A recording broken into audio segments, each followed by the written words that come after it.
Hi friends, இப்போ நம்ம பார்க்க போகிற வெஹிக்கிள் என்னென்னு பார்த்தீங்கன்னா Volkswagenோட டைகோன். இது நம்ம ரெகுலர் கஸ்டமர் தான். வண்டி எடுத்தோடனே நமக்கு ஆன்டி கிளர் ஃபிலிம் பண்ணணும்னு சொல்லிட்டாரு. நம்ம பண்ணிட்டு இருக்கிற பிராண்ட் என்னென்னு பார்த்தீங்கன்னா 3M ஆன்டி கிளர் ஃபிலிம் CR17 அது நேமு. நம்ம கஸ்டமர் ஆல்ரெடி இவருக்கு 4 வெஹிக்கிள்ஸ் பண்ணி கொடுத்துக்குறோம். இப்போ வண்டி எடுத்தோடனே நம்மளை அங்கே டோர் ஸ்டெப்புக்கு வர சொல்லிட்டாரு. நம்ம டோர் ஸ்டெப்புக்கே வந்து பண்ணி கொடுக்குறோம். உங்கள் காருக்கு இது மாதிரி எதாவது பண்ணணும், ஆன்டி கிளர் ஃபிலிம் நம்ம ரெகுலர் எல்லா பிராண்டும் நம்ம பண்ணுறோம். மினிமம் ரேஞ்சிலேருந்து மேக்ஸிமம் ரேஞ்ச் எல்லாமே இருக்குது உங்களுக்கு நம்மக்கிட்ட.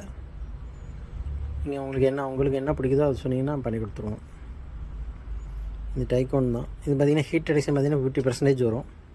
நைட் டைமில் ஆன்டி கிளர், உங்களுக்கு டே டைமில் யூவி ரேஸ் எல்லாமே 99% பிளாக் பண்ணிடும். வெளியே வண்டிக்கு தகுந்த மாதிரி ஹீட்டர் பண்ணி உள்ளே உங்களுக்கு மோல்டு பண்ணி ஃபிலிம் செட் பண்ணி கொடுத்துருவோம்.